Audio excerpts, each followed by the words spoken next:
This is the Lekker Rugby Pod with Harry Jones and MV Welman. The Lekker Rugby Pod, episode 23, brought to you by Sit and Cars.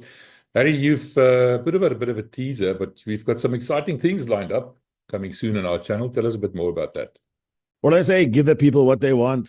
There's been the most constant refrain has been, Harry, tell us more of your stories. Tell us more of what you do. What's the shadowy background of skill sets you do? You know, what are those particular stories? Tell us more.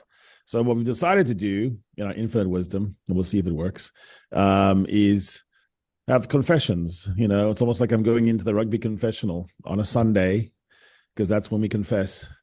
I'm just basically telling you stories about how I've solved problems, skirting pretty close to the line, or sometimes put my foot over it, and getting people on the other side of a conflict that's unfair, or it's risky or dangerous or just completely unjust. And then I fix that thing. And I kept thinking there were so many parallels to why rugby and how rugby works, how you step on the field. And of course you have a game plan, and of course you have skills and you've trained, but did you peak at the right time? Were you ready for this particular eventuality? Could you handle this particular policeman ref? Could you handle exactly what happens with your body? You get injured. I don't know. The sky's open.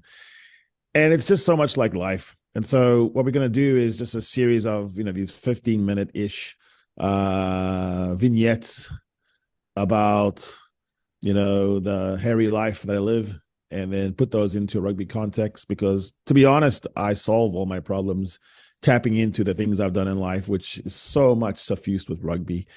As I've told people for ages, rugby fixed me right when all the things that could have gone wrong in my life could have gone the one way.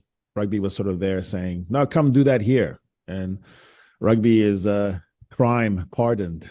And it's an interesting thing where we, as young men, get involved in things that everything we do would be, illicit on the street, that we are allowed to do it. No, I think we'll see where it goes. It has parallels, and I think so far the early results from the tiny focus group that I've used has been very positive. Yeah, the interesting thing to me is you're a lawyer, you're a fixer. Like you said, last time I spoke to you, when you were not in the office, you were in Texas, in the mountains somewhere.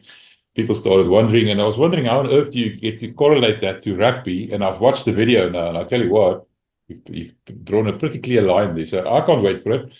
We're going to be posting these things Sunday nights, 6 o'clock.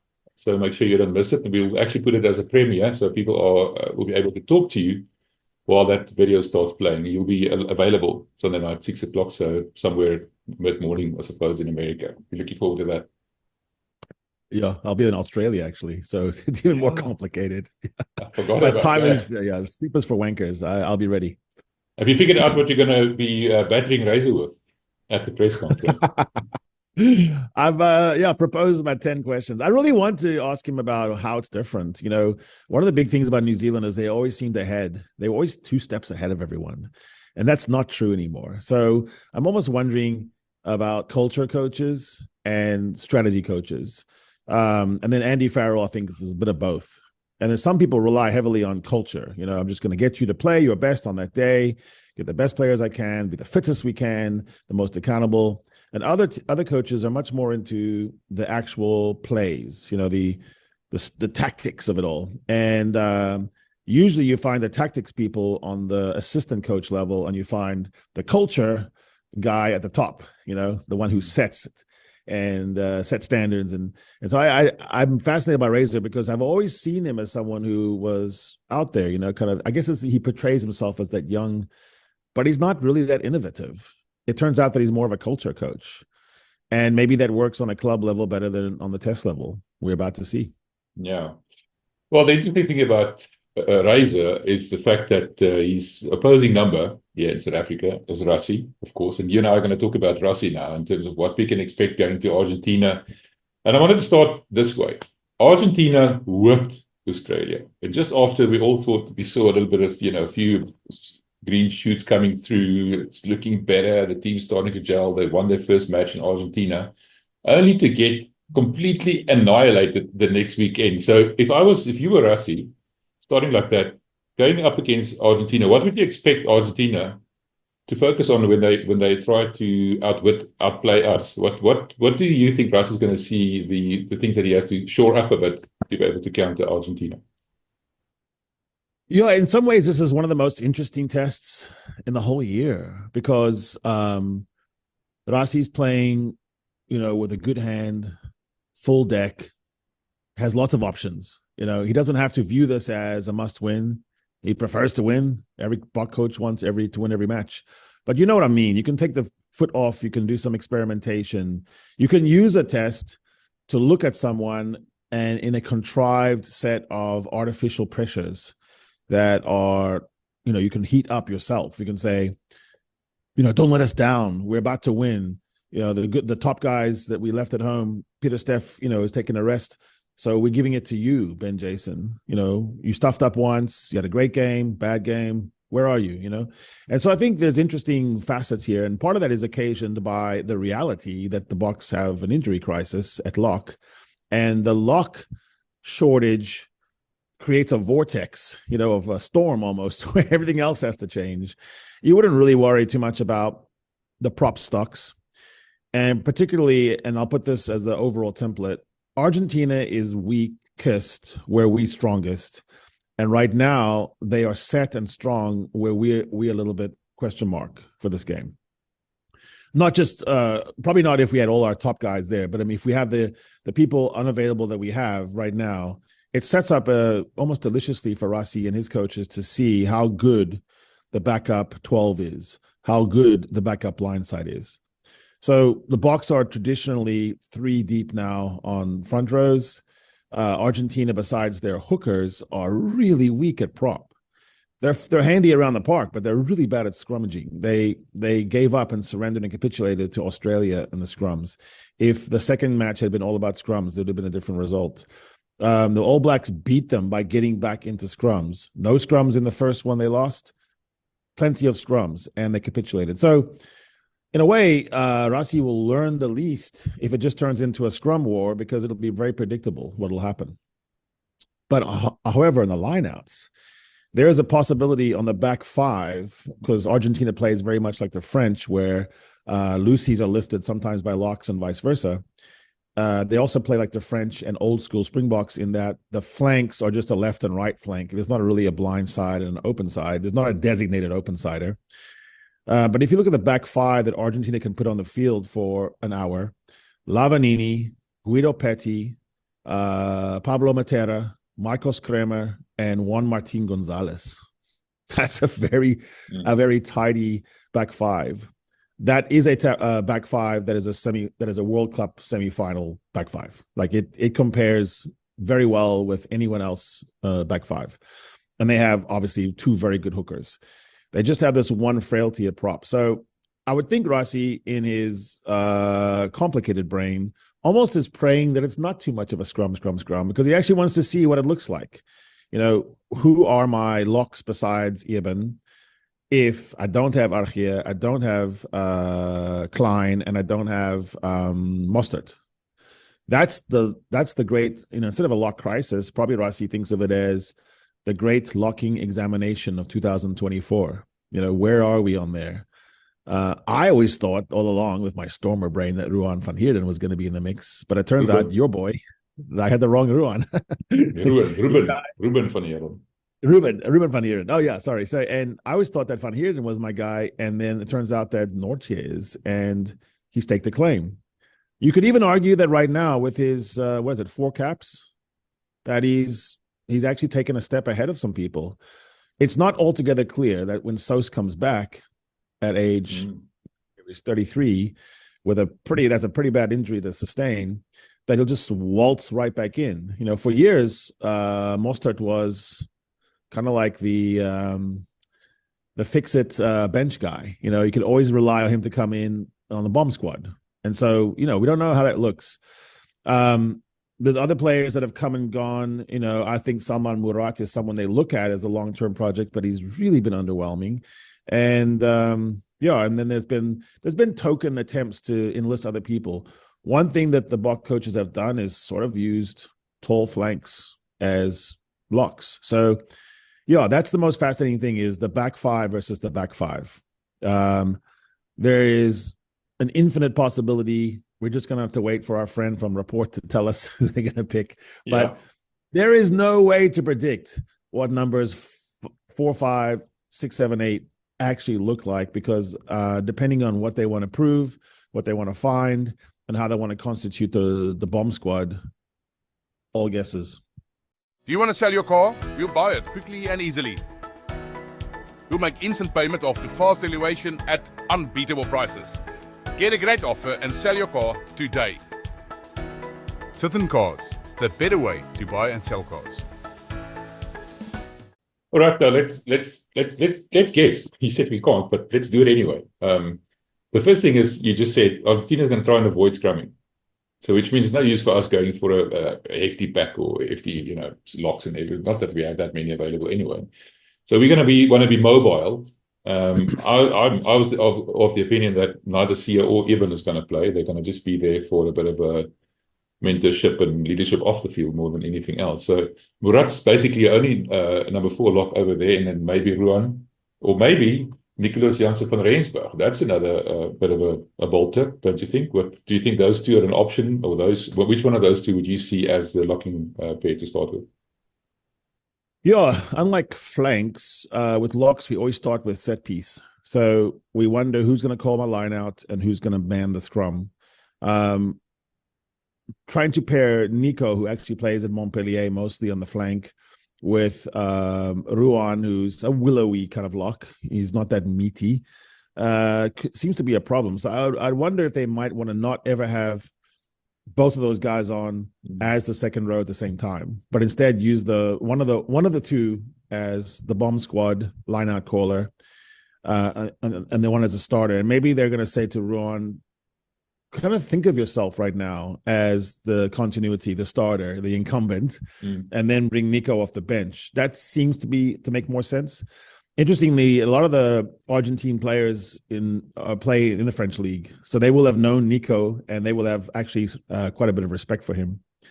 If I had to guess, I do think Eben will play against Lavanini for the umpteenth time, but I think it'll be a short hook. I think it'll even be a preordained, like you're just playing the first half. That's what I think. But again, this is like a conjecture. I have no inside information about what they're doing on this. I just think if you're going to rest Peter Steff, but you're going to take Eben across the ocean, I think you're going to use him in some way. And I almost think instead of using him as bomb squad material in this case, they say, you're our scrum. You will form up our scrum, and you will be our, second line out jump guy, paired with someone that you started to get to know pretty well, Ruan, on these tests, and have Nico on the bench. And then I think you have a tall blind side who you can shift over depending on injuries and depending on what happens in the game. Because when you play Argentina, you always think about cards. All right, so that means your tall flanker on the bench is going to be Ben Jason or Elrich? So I think it's a straight up shootout between Elrich and Ben Jason. I think Elrich has less to prove.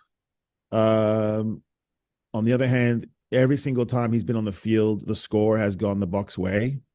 You can almost track when Lowe's on the field, and there's a correlative, not a causative effect. So I would think the coaches don't want to get behind on the road in a very dry, it's a semi-arid, pretty high, dusty. It's going to be hot. It's going to be weird. It's going to look like nothing that they've seen before.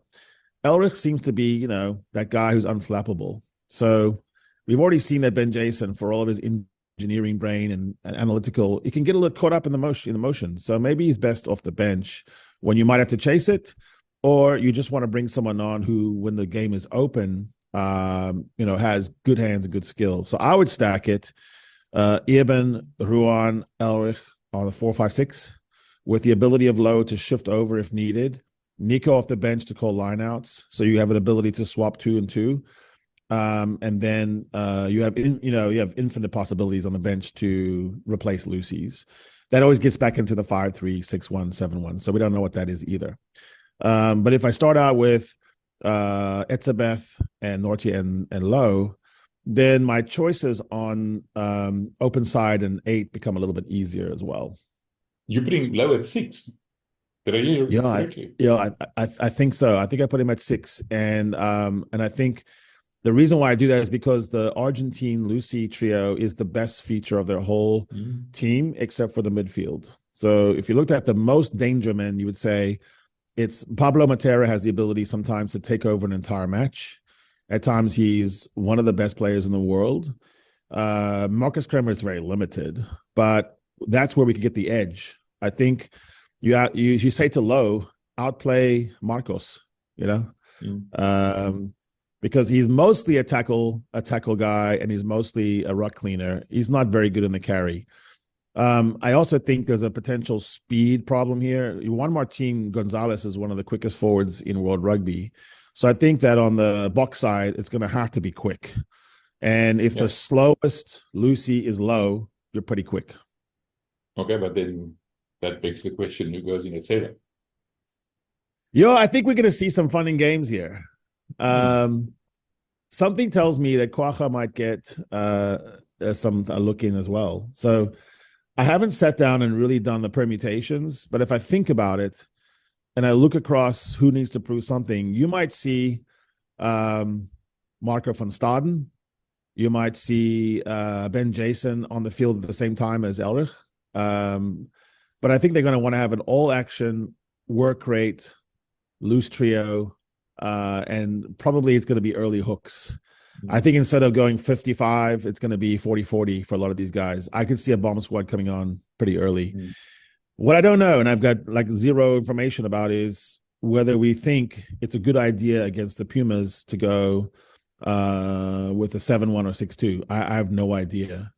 You look across the game management side of it and you wonder, is Manie supposed to go all the way? Is he supposed to be hooked, for who? Is this, the selections at 10 and 15 affect the selections at 6 and 7 and 8 now. So we are in a different kind of world with Springboks. We're not like the other teams that we can almost obviously know who the 3 are on the bench. Sorry, I just want to take a step back here. You caught me completely by surprise there. I would have thought Marco at 6 maybe, and Elrich at 7, and then Jasper or maybe Kwacha, but probably Jasper at 8. Oh, sorry. Yeah, I'm going back to I was trying to suggest open side first, and blind side first, then open side. So yeah, in our 6-7 number scheme, Marco at open, Elrich at blind is where I think that goes. And I think the reason why I'm mentioning Kwacha's name right now is because you and I, and most of us, looked at the failed Irish experiment with Kwacha as a failure of Kwacha at starting 8. And I think maybe the coaches already had something in mind they wanted to see. And I think what they might have decided is it doesn't work against Ireland. But I'm not so sure they've given up on it as a whole. I also think it's going to be a very quick match, and it's going to be at a hard field. And it'll remind Kwacha of every field he grew up playing on. And it literally would even maybe remind a guy like Kwacha of, playing on one of those farm fields when you're a kid. He also seems to be remarkably comfortable under adverse situations. And I think we're walking this time into a very adverse situation. So Marco van Staden never seems to be fazed by anything. Kwacha is unfazable. Elrich looks like that new kind of version of that as well, that he's like the Donnie Rousseau, just plug him in somewhere and he figure it out. Perfect analogy. Yeah. And then I think on locks, it's about the set piece. Guido Petty is a menace at lineouts.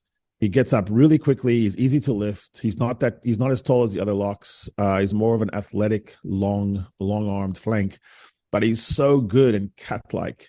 So it'll really test the line-out calling abilities of Nico and or Ruan. Guido Petty is actually one of those guys that's so good that you actually did analysis on him, like you did with Ben Jason. Am I right? Yeah, and it's just he's so good at all parts of the game. He's I've never understood why. So he has 70 plus caps. I'm not saying he was unused, but he would be I think in some squads he would be quite the star. He's also good around the park. good team man. He's one of those guys that never gets carded. He's one of the cleanest. And by the way, that's one of the big stories of this championship is that Argentina is not getting carded. I think they have 0 cards right now. They're the only team that hasn't been carded. Thomas Lavanini and his wars with Ibn Etzebeth are storied and legendary. But Thomas, just like Ibn, tried to put away the reputation of just being a brute enforcer. Ibn did it earlier. Last 2 years, Thomas has kind of shed that, and he hasn't been in the sin bin very much. He's also an underrated athlete. So that's where the match will be won or lost. Yes, there'll be moments in the midfield here and there. Chocobaris and Cynthia are really good, but it's going to be that back five and the ability to jar the ball in conflict, make scrums appear, maximize scrums for South Africa. Argentina wants to avoid scrums, probably wants to play a different kind of kicking game and keep the ball out in front of their forwards. And what they're hoping for is scraps. Juan Martinez Gonzalez is well known for the runaway tries. And Pablo Matera is always looking for the offload and always looking for the delay pass. I mean, he's comfortable with the ball in space. So it's going to be one of those proper matches where nothing is easy. When I look back at even the matches against Argentina, where in the end it was a kind of an easy win in the end, it was not easy for the first hour. Calculate your monthly vehicle finance. We offer customizable finance plans tailored to your budget. Easy application, expert assistance. To learn more, visit sithandcars.co.za. Sithan Cars, the better way to buy and sell cars. Talking about kicking, you mentioned kicking now. So now we get to the crux of it. Manie's on the plane. Manie hasn't played for a while. You said that Sasha is going to overtake Manie very quickly in terms of caps and the likes, but Sasha is not there. What's your thinking in terms of 10, 12, and 15 with who is actually in Argentina at the moment?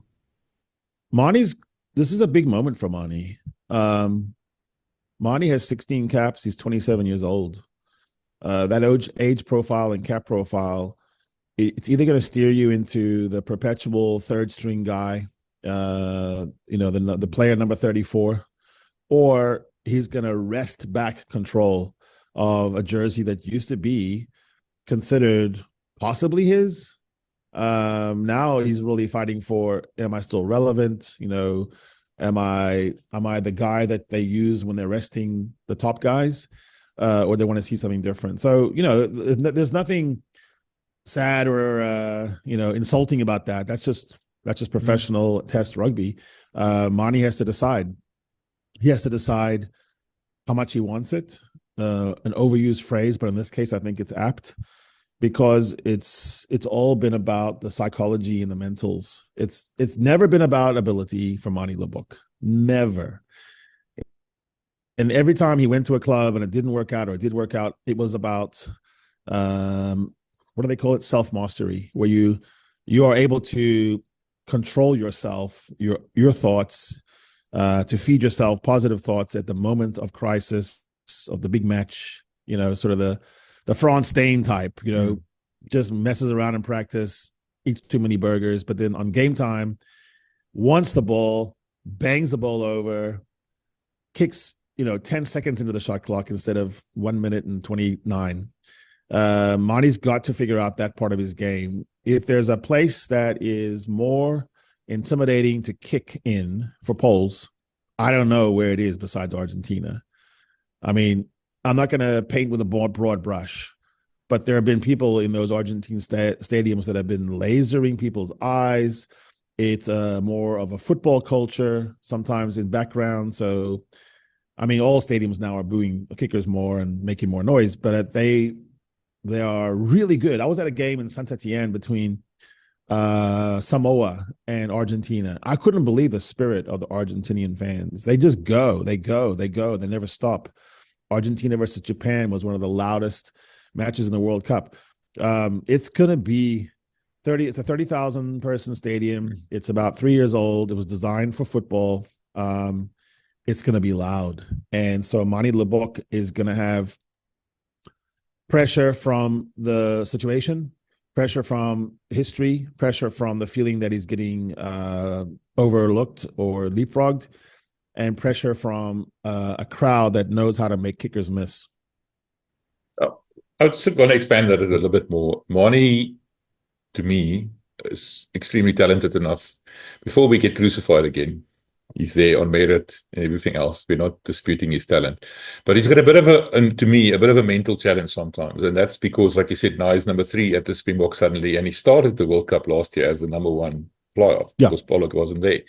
Now the same thing is happening to him at the Stormers. We heard John Dobson said that Damien Willemse is going to be considered at number 10. Sasha is being considered as number 10. Where does Manie fit in? And how does that affect his whole mental approach to it? Because we know he's a confidence player.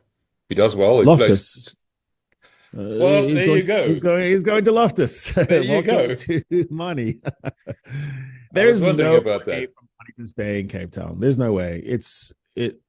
Even if there was a player, so Manie's actually a humble guy, and I don't think he's a problem player. He doesn't have like peripherals that are the problem here. He's a good guy. He's a team man. But there's no, like, if you're his agent, if you're his best friend, you'd say, Manie, you got to go somewhere else. It's clear you're going to get less and less game time. You'll have fewer of the big moments. This is not what a guy like Manie Libbok wants. He's 27 years old. Like I said, he's the perfect age profile. If he wants to make a serious bid, because there's no guarantees in life, and no one always stays healthy. If he wants to be the Springbok fly-off in Australia in 2027, it's got to start next season. Like, as the season starts, he needs to be somewhere where he's seen as the leader of his club with no dispute. Otherwise, there's no possible way that he's also going to be seen as the South African number 10. And if his real goal is, I just want to stay in the mix, he still needs a really good performance. He needs a performance where, from the very beginning of the match, all of us watching it go, oh, okay, it's good Manie. It's that Manie. Yeah.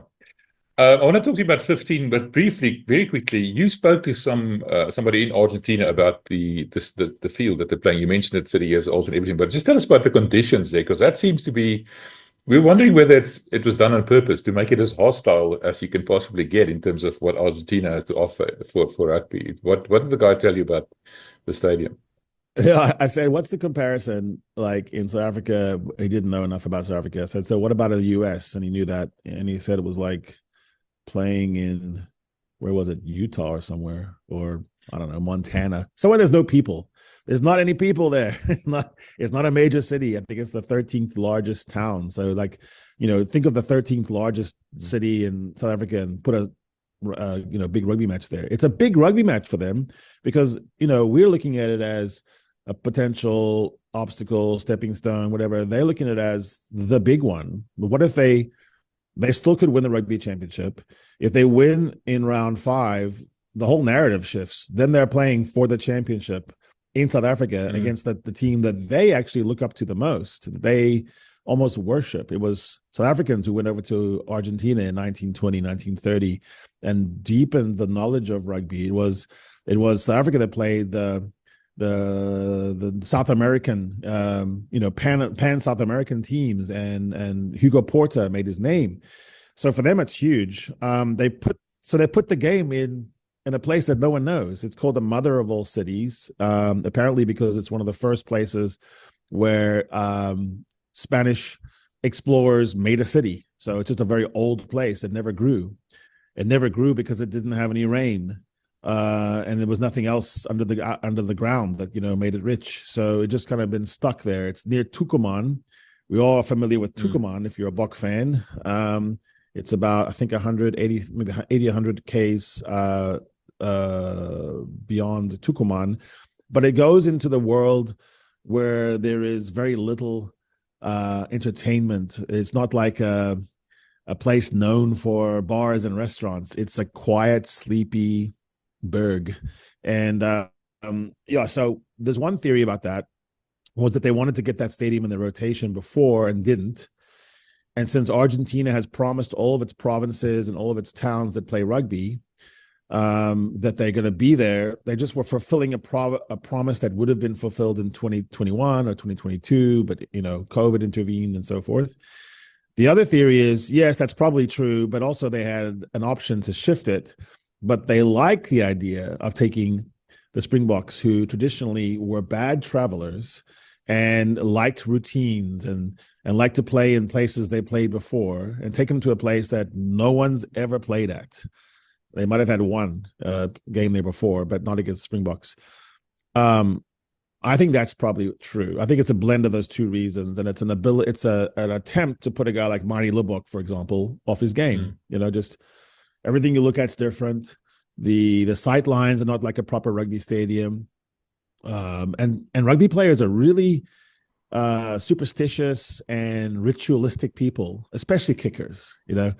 The kick in rugby is a moment where you're on an island. You want to throw up in your own mouth. It's hard. It's difficult. You have to go into a zone, and so it's going to be unlike any kicking environment that Manie REALLY's been in a while. It won't be like anything in the Urk. It's proper different. Okay, now getting back to number 15, and you just mentioned kicking and everything else. I suppose we're going to be seeing Rassie over there. Yeah, and I kind of like that. So if you think about speed, and particularly long-limbed speed, Usain Bolt type stuff, you love it on a hard surface. You love it on a fast track. What's funny is if it the only time it rains in forever, it happens this weekend. Yeah. But generally speaking, the highest temperature ever recorded there at this date, on this exact date coming up, was 42 degrees. The average mean high is in the mid-30s. It's going to be hot. If I was thinking about Rassie, I would say, I think he can handle that. And I think there's a moment where, speed kills. I think there's one-on-one matchups that he could have with his Argentina opposites, where he's going to burn them for speed. And he would want, if you're that quick guy, you want it to be that hard field. If all of us can just imagine now, if you're kind of a guy who's a big, rumbling kind of guy, where do you want to not be? You don't want to be in a hard field it's in space against Cheslin Colby or Rassie. Yeah. All right. Now we talked about Manie, and we know a big part of Manie's challenges are the fact that he might have to kick to posts, and then he might miss, and then that's a downward spiral as normal. So there was a lot of thinking about who's going to play at centre. Are we going to see Andre at 12? Because both centres that went with are number 13s, and Kriel, and did play number 12 this year already, but that might be a move. But do you think Pollard's going to start at 12? Do you think Pollard's going to come on at a 10, or maybe? Where do you see Pollard fitting into this, and also providing backup for Manie if he doesn't have his kicking shoes on that day? I mean, in prep for the show, I literally had one big circle that had nothing in it, and it was this exact question. I don't know. I'll make the argument both ways. The argument for a Manie Andre dual attacking matrix was that we only saw it there were literally only 3 attack plays in which they could do it together. And it looked good. Now, in one case, there was a pullback pass that didn't go to hand. And I don't know if it was Andre's fault or Manie's fault. They were out of position with each other. But there was also a really neat, tidy, nifty pullback cross kick that went to hand. And it looked very dangerous against Bete. With Peter Steff on the side there. And it was just like, taking candy from a baby. If you have Peter Steff on a tram against the back, he's going to come down with the ball. There was also another break where they just didn't see Rassie lurking. So Tony Brown is well known for having the biggest playbook of attack plays, starter plays, set plays. I would think that he looks at the diversity and the spicy difference between Manie and Andre as a plus, because you have decoy potential, because Andre's got a really good long pass. He's not as good at what I'd call the hand, like the soft hand stuff, but he's really good at just whipping one across space. He had a perfect one to Cheslin Colby against Ireland and Loftus. If Cheslin had just hold on to it, he would have run in, and we'd have been singing the praises of Pollard's try assists. So I think Tony is intrigued. There's several things he said that make me know he's intrigued. And then when they came on, they did this little diamond shaped attacking scheme that you haven't seen with anyone else. Sasha hasn't employed it. So it looks like to me there is a potential there for the what ifs. And I think Tony wants to see what if. And on a hard field with probably plenty of possession, I would think it's attractive. The downside is every time you have Manie and Andre on, you kind of mess up your lab experiment, because then everyone argues, the people who belong to the school of Manie and the people who belong to Andre College, they're going to argue about who did what. It's just like what I just said, like who dropped the ball. I don't know. Was it a bad pass? Was it a bad position? And so, I don't know what Tony likes in his lab experiments more. Does he want to have a control group where he just says, you're the 10, run the 10, then I bring Andre on and pair them up with, the right nines, and then kind of do a compare and contrast? Or does he want to see what it looks like when Argentina has to look at a confusing picture, which is, Lubbock Pollard? That is confusing. I mean, if you're trying to set up and you're trying to figure out what you're doing when you're Chocobatis or you're the loose forward that's designed to peel off and hunt the 10, it's hard to hunt Lubbock. He's a running threat. He's a gliding threat. He's got plenty of speed on the break. Andre is one of the best crash ball 10s that exists in the world. I mean, you can see when he wants to set his mind to it, he can just run over an opposing 10. So, yeah, I do think this Bok coaching setup has shown itself to be experimental, but I don't know how they want to run their lab. Certain Cars has a wide selection of vehicles available at certaincars.co.za and at our branches at Casino and Menlyn. With over 30 years of trust and excellence, Certain Cars is your #1 nationwide dealership. With over 95% customer satisfaction, our hand-picked cars will ensure that you find your dream car from one of the top brands available at Certain Cars. Certain Cars, the better way to buy and sell cars. Okay, that takes care of the starting group. Bench, that's as usual, like you said before many times, the differentiating feature between the South Africans and the rest of the world is the fact that we use the bench as a weapon. The other teams are still catching up. Can't believe I can say that, but they are still catching up. So in terms of this game, what do you think, what can we expect on the bench? Yeah, it's like, and you could actually look at the use of bench topic as a subtopic of horses for courses. I think alone among all the top nations of rugby, South Africa is less tied to incumbency as a fact, or like you're enshrined as a starter and then someone else. I mean, there are very few positions, and it's probably like the players that are in line for all-time greatness, France, Eben, David Delende. You don't really mess those guys' positions up. They just are where they are. To some extent, Colby can move around, but he's still a wing. But the rest of it, it's just all bets are off, right?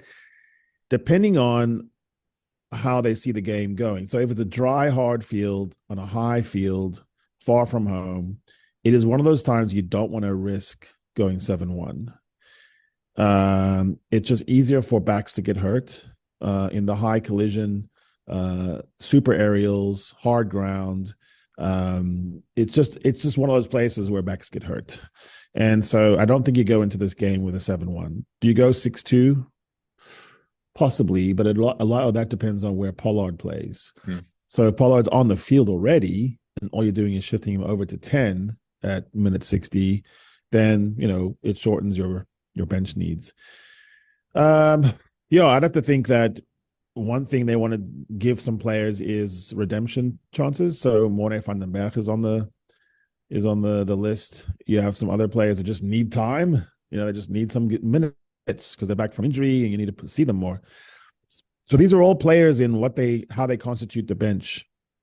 And I have heard some talk, so this is not speculation, but some talk about having some star power on the bench, that it's important in a game like this. So you might have the rare, strange event of Sia Kolisi, Springbok captain, be on the bench, purely because if something has gone pear-shaped and it's all sideways, it was like the old, John Smith coming off the bench kind of thing. Sometimes it was really nice to see that someone could come off the bench who could just restore order. And they had to do that with, sort of a prop to hooker thing. But Sia can just say, okay, it's close, so we're down by 6. Maybe Marty's been missing kicks. Maybe someone stuffed something up. Maybe we have an intercept against us. Let's all calm down and Sia comes on. So if there was going to be a match where Kolisi is on the bench, this would be one of them, I think. That also brings up the idea, if you did want to have, give Lucanio Arm another shot at running 12, and then you save Pollard for the bench. So then you have Sia Kolisi and Andre Pollard on the bench, another kind of almost World Cup feeling thing where you go, okay, Mana, we got this. Don't worry about it.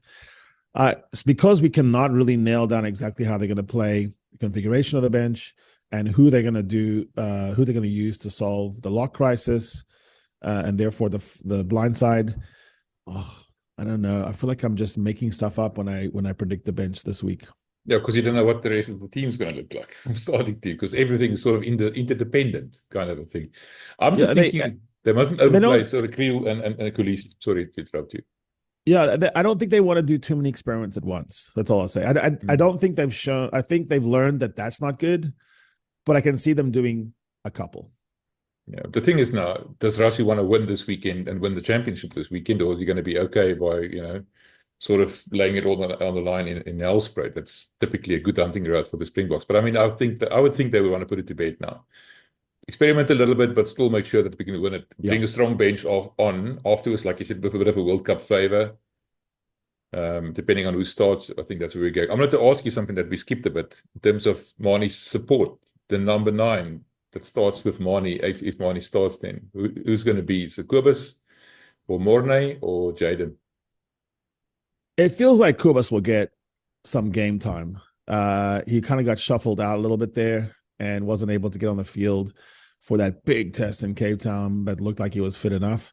Again, hard, quick field, kind of a Kobus kind of field, if he gets a sniff. I know that, it's hard to take Mornay on this and not use him. So that's kind of interesting. And plus, he'd want to have a dry day, a dry game. He played one of the wettest tests possible in Perth. And that's always going to be a tough lesson for a guy coming on as a new green and gold guy. And he was just all green, he didn't have any gold. So, I think this coaching staff is really good at identifying players that they think are good and not tossing them away for one bad test or one suboptimal test. There are some players that come on and you just know, no, they're not up to test level. But Ben Jason, Mornay, there's a couple of players here that you want to see more of. Fassi did have a good game, but he also had some pretty big errors. So I think you'd want to have Fassi on and this time say, we know you can do the specials. We know you've got that. But what can you do as far as just rock solid, every ball in the air, my ball, mine, that's it, done. And put proper kicks in, and just play defensively like a clever 15 who doesn't commit. He always uses the touch line and time and space as one more defender. I think it's interesting. I don't know what's going to happen in this game, except it'll be fiery. Argentina believes they have a shot at this. My whole reading of this Rugby Championship is that there's quite a bit of distance between the Boks and the other teams. And so I do think, to your point, that's why Rassie thinks the two are not mutually exclusive. I want to end the Rugby Championship this week on this field in Argentina, but I can afford to pick some players and rest some players, because I think when they look at the shellacking they got from the All Blacks on that revenge game, and then they look across at the All Blacks we've just played, this is not one of the best All Blacks teams in history. Springboks won with plenty of errors, plenty of rookies. The idea that All Blacks could spank the Pumas that badly, I do think Rassie's thinking in his brain, no, we can afford to try a few things. And then the insurance policy will come, as it has very commonly, very frequently in the recent past. It's going to come on the bench. I want to talk about the front row briefly. Marcus is probably going to start. I can't see him not starting, and then Roblar will come off the bench. But then in terms of the front row, Rassie likes Gerard Steenekamp. And I think he's going to probably be the loose head, and then either Thomas or Vincent. But I think probably Thomas with Marcus. That's actually quite a new combination in terms of the front row, don't you think? It's a hell of a scrum. It's a hell of a front row. I think, Steenekamp has possibly drawn even with Kitsoff I don't think so. I think going into the year, we had a first team and a second team that was pretty concrete. I think one of the positions where that's shifted a little bit is in the front. I think the front row in general has had some movement in it on the third string. And one of the biggest notable risers, leapfroggers maybe, has been Steenekamp at six caps. Could he vault past Steven at 83 caps? Well, that is sometimes where props start to fade. We've already seen Nyakani kind of gotten his gentle gold watch retirement. And when you start to have neck injuries as a prop, especially a loose head, there's really not much you can do about it. Your body just tells you that you have to take longer time to rehab and longer time to recover. So in the meantime, as Kitshoff is really getting his body healthy, Steenekamp has just got a wide open lane here. Mm-hmm. Just do stuff, keep doing things. Be quiet, don't talk, just do. And then you build some kind of CV. And if you're sitting there with 12, 13, 14 caps a year from now, and you have all these performances, yeah, who's to say? Maybe he's number 2. For me, the interesting thing is when the front row gets replaced, because you've got Hendrik Wessels, who's a utility player, as the glaringly obvious option. But you might have the option, if you start Thomas du Toit and move Vincent Koch into tight head, move Thomas over to loose head, that he did it like he did against Bath. That's. Do you think that will work? Does it not negate the idea of the bench bomb squad? You have a prop who's going to be on for 80 minutes. That might not be such a good idea.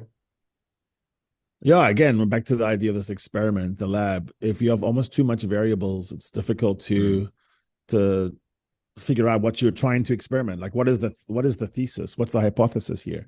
I think one thing driving this is Argentina is so bad at scrums right now that it affords you a luxury, because when you're picking a front row now, you don't really have to be so wedded to the idea of scrum danger, scrum jeopardy. There is no jeopardy. It's all about whether you want to build the game around that or not. And you might have the unfortunate situation, if you do build it around scrum superiority, that you have a game like what happened in the first match with the All Blacks, where there was no scrums. It's not a sure thing anymore. We went from 20 scrums a game to 15 to 10 in the 90s, and then it's down to sometimes 4 or 5. And so they might be gambling a little bit here as well. One thing that I've heard about from inside is Springboks are banking on the fact that the rules and the style of rugby is going to change anyway, hence Tony Brown. But also, that's why you're seeing people like Wessels, like you're seeing people like Steenekamp, like a different form of front rower, like game players, like footballers. And so on a dry field with probably plenty of space and good hands, you might be looking at mobility in your front row. Calculate your monthly vehicle finance. We offer customizable finance plans tailored to your budget. Easy application, expert assistance. To learn more, visit sittencars.co.za. Sitten Cars, the better way to buy and sell cars. Yeah, it makes sense. I like that kind of thinking. So this team's only going to be announced 8 o'clock Tuesday night South African time, apparently. So we have a lot of time to wait in anticipation. So what do you reckon? Can we close it out this weekend? Yeah, I think they're going to have trouble with Visa. If Visa's on the field, Visa is he's a good player coming back from injury or ban anyway, but I think in this particular case, he looks really strong. I don't know what he was doing during the 8-week bumping iron out of anger. he has got a red arse. He's like, I think they on a hard field like that, I don't want to be bouncing my head up against that guy's knee. I think the downhill running of guys like Visa, and I think Lowe is feeling his oats. I think Elrich he feels like he belongs. And there's something about that can put, an extra ounce in your step. To me, it's going to be around the ability of the line out to function. And it hasn't been very good. Springbok line out's been poor. If that line out can function, I think it's off to the races and the forwards. And if Manie can handle his nerves and not try to do too much, Go ahead and look at the ball. You don't have to do a no-look kick every time. Just, I don't know, like just do basics. Sometimes you work your way back in with basics. Don't feel like you have to get it all back in one. It's like in golf, you just chip away. It's okay. Just get a few pars. If he's not the story either way, maybe that's good for him. If it is a win, the championship is won, and Manie didn't do anything to mess it up, that's also just as good as being man of the match, I think, at this point. He just needs to show solidity, stability. Same thing with Rassie. So if you have Manie and Rassie on the field at the same time, all you're really worried about is mental errors. You're not worried about their physical ability and their ability to beat their man in space. Both of those guys can beat their Argentine counterparts with ease. And that's probably the biggest problem for Argentina is there's a lack of flat out, straight line speed when you look at their back three and at 9-10. Yeah, we haven't really spoken about them too much. You've mentioned the loose forwards and the likes, but in terms of the back line and everybody else, who are the danger men that we have to be on the lookout for? Their midfield's good. So because we're not taking Dukes along and there's going to be a bit of a makeshift midfield, there's some possibilities, opportunities for Felipe Contepomi to try to get his main man, Chocobaras and Sinti. Both of them have size and fair amount of speed. But more importantly, they know each other really well. They're actually more like Jean de Villiers and Jacques Fourie, these two. They're a little bit big. They're not going to run away from you that much. They don't make a lot of mistakes, and they're always looking for the intercept. So I think midfield and loose trio are the two areas, and besides the line-out pilfering, the line-out stealing, those are the three areas, I suppose, that Argentina has. The final one, it has to do with passion and the idea that, we study this around the world on every kind of sport. How much advantage does a home field actually give you? It's hard to do that because you remove all kinds of variables and so forth. But in rugby, it does count.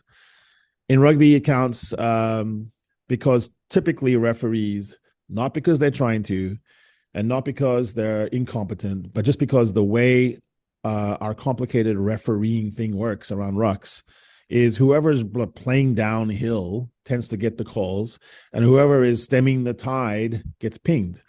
And so the noise matters, the unfamiliarity matters, and it's going to be a brutal first for a half hour that the Springboks are going to have to contain, withstand, show poise. The one thing that this Springbok team has shown this year, it hasn't been superior lack of errors from years past. It hasn't been that we've been better at the set pieces because we haven't. It's been around poise and composure. So this is the ultimate test of composure. Nothing will go easy. Nothing will be as it's supposed to be. The sky will look different. It'll smell different. The way the locker room and the walk-up is designed will feel like you're, in an Argentinian soccer stadium because that's where you are. And everything will look different. So it's going to be the person who can look deep inside themselves, look at their brother to the left and the right, recognize that we don't lose these matches anymore. The only one who's been able to sort of get over us recently has been Ireland. It's not Argentina. Don't add Argentina to the list of teams that have figured out a way to beat us. Make it personal, and every single man has to outplay their opposite number. I think that's why I'm looking at Jasper Wiese and saying, I can see him thinking this is a fun match up against a player playing in England, Juan Martín Gonzalez, and is French as well, but they're in the same orbit. And Jasper Wiese is a proud man. I think he wants to stamp his authority over the number 8 jersey. I also look at the back line and I wonder, it might be one of those matches where Jesse Creel can get a sniff on the outside. Chocobaras and Sinti, like I said, really good, but they're not quite as quick as Rico Ioane, and they're not even as quick as the Irish center. So I do think there's a possibility there of getting some Tony Brown tram action again, like we saw at Loftus against Ireland. So I just wanted to go back a little bit again. You mentioned about the lineouts, and you said Ruan was now made the lineout caller. the only line-out call, and that's why the line-outs in the second test against the All Blacks was a bit wobbly, and then it got better towards the end. The funny thing about Ruan and Elrich, for that matter, is the fact that they were not even in the group when the Springboks started playing this year, and now suddenly they're almost first choices to a degree. You know, Peter Steffen maybe not being there.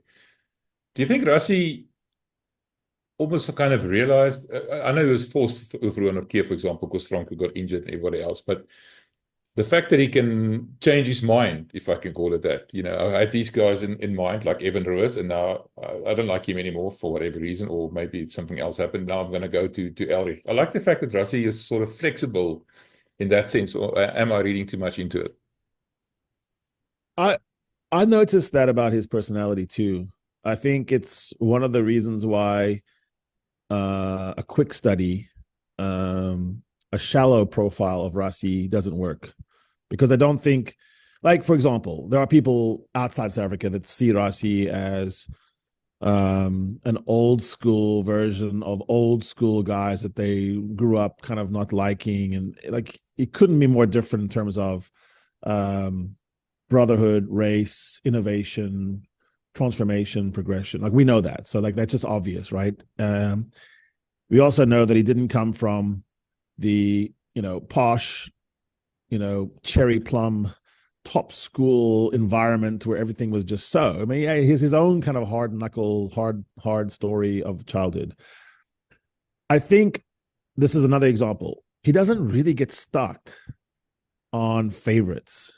I don't think so. A lot of coaches do come unwound in Test rugby because they get so committed. You know, you saw like so many English coaches that get stuck on the Owen Farrell, George Ford, Marcus Smith thing. You're like, why? Just be analytical about it. Pick the right one, but change, you know, so next week it's someone different. Don't think you have to anoint one person or the other. You see it a lot in All Blacks right now. You have a 13 playing in the wrong place. You have an 8 that shouldn't be an 8. These are great players. Artie would be in a World 15 discussion, but he's not an 8. And so, and it's because Artie wants to play 8 and Rico wants to play 13. So I think Rassie doesn't allow his team or his players to do that to him. Number one. Number two, no one is above the team. We saw it in the World Cup. We saw it in the most critical moments that Sia Kolisi and Eben Etzebeth were taken off earlier than they wanted to be. And everyone can get the hook. So no, I think Rassie is somewhat unsentimental in ways, even though he loves his players, and I think they love him back. He's also very unsentimental about who does what, when, and he will move on. What I've heard is that when you are moved on from by Rassie and his guys, they tell you why. And they give you literally a written document. And that document is clear. And it tells you what went wrong and what you can fix. So that's why you could have a story like Lowe, is go away and work on these things. Play tighter.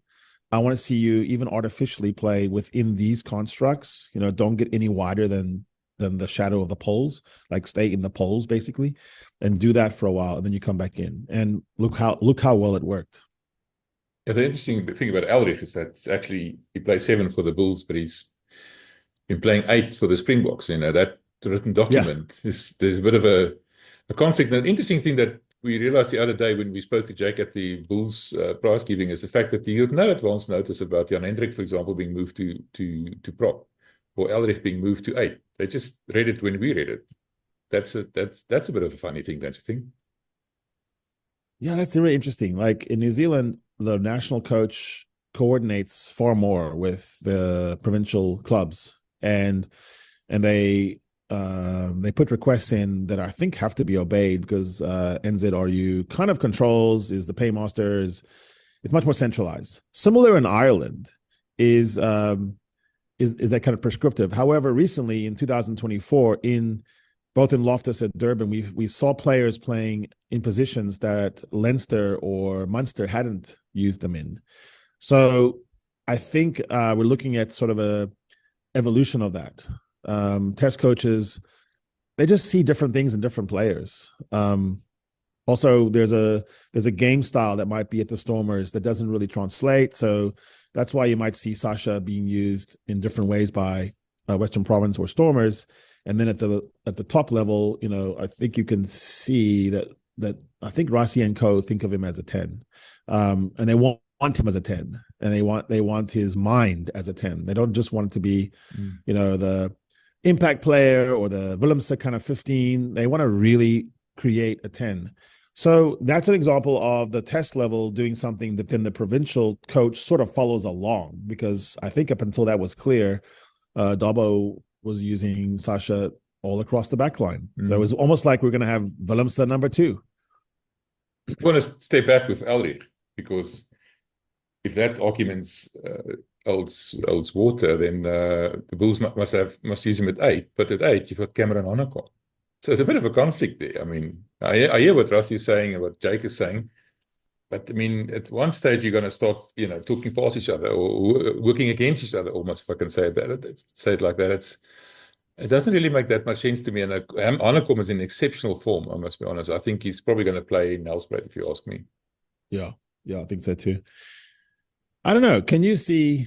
You watch Hanekom more than I have. Can you see Cameron playing at 6? Could you see him playing at 7? The Bulls tried him there. Didn't work. Yeah. Didn't? Oh. No. Earlier this season, who was it against? I can't remember. Munster, I think. Yeah. So I think my rhetorical question there sets it up is, who is the more versatile player of those players? And I think what they're seeing with Low is something that they see with Kwacha and something they see with Sia and Peter Steff, is the ability today, in today's world, not in all positions, but in loose forward positions, to be able to play lots of different types is a huge plus. It's one of the reasons why back behind the scenes, Van Ruas was having troubles, because they wanted him to think about playing different positions and different parts of the field. And he wanted to be the barnstorming, big runner carrier guy all the time. So if you can find a way to reinvent yourself in some way, that might help. If you're Hanekom, one of the problems is, I think you and I both see the same thing, which is one of the most naturally gifted loose forwards that's come around in a country blessed with loose forwards in ages, is you still have to find a way to be the coach's pick. And sometimes that means you trick your way in. So you're in a training camp, and then the coach says, "Do we have some of this?" You go, "Yes, I'm that. Just get on the field." And then you've got 200 rucks in which to perform, and maybe 10 of those end up being runs that the coach remembers. So Hanekom's got to get healthy, stay healthy, and find a way to get on the park and create those moments. And then and I know, just like what just happened with Sasha, you get on the park, there's mistakes. There's also a 65-meter goal that everyone remembers. Yeah. The thing with Hanekom is a bit injury prone. I was injured again this weekend at the Bulls against the Sharks. So we'll see. Anyway, we'll have another chat on Thursday. Once the team's been announced, we'll have a proper preview. Who's actually been selected, how badly we did in terms of our predictions, and then dive a bit deeper into that. Yeah, but this is a very up. All right, thanks, Harry. Like you just said, that's probably one of the most difficult choices or discussions to have, because we have absolutely no idea who we're going to be seeing running onto the field this coming Saturday. So that's unusual for a Springbok side that's pretty much settled, both in terms of the starting group and the bench. So look out for our discussion on Thursday, when we're going to talk about the actual team that was selected and why it was done. This is the Lekker Rugby Pod with Harry Jones and MV Welman.